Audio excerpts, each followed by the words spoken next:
Facciamo intanto a supporto della rete degli studenti e quindi degli studenti stessi, ma poi perché pensiamo che il territorio del futuro sia il territorio che si costruisce nelle scuole, e nel momento in cui ci perdiamo per strada quasi 56.000 giovani, abbiamo problemi da dover affrontare il minuto dopo. Allora volemmo in qualche modo poterli prevenire. Siccome su questo non si improvvisa nulla, come la scelta di una scuola, di un'università non si improvvisa, a maggior ragione nel momento in cui in tanti nel sistema produttivo chiedono competenze, chiedono capacità che non si costruiscono dall'oggi al domani, ma in lunghi percorsi scolastici. Allora, siccome crediamo nel futuro di questo territorio, è bene incominciare immediatamente dalla scuola.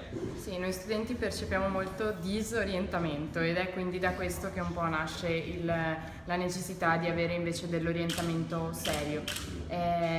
Ci sentiamo a volte appunto persi nella scelta universitaria perché l'offerta formativa è tanta e molto vasta, molto anche varia, non sappiamo esattamente le differenze finché qualcuno non ce le spiega ovviamente, e orientarsi da soli è difficile in così tanto appunto questo come si può dire, in questa diversità appunto di corsi, di università, di possibilità, di facoltà. Quindi avere una guida nell'orientamento è senz'altro fondamentale, soprattutto perché ci viene spesso detto che dobbiamo creare ponti tra scuola e lavoro, ma di mezzo c'è l'università e dobbiamo sceglierla bene. Ecco.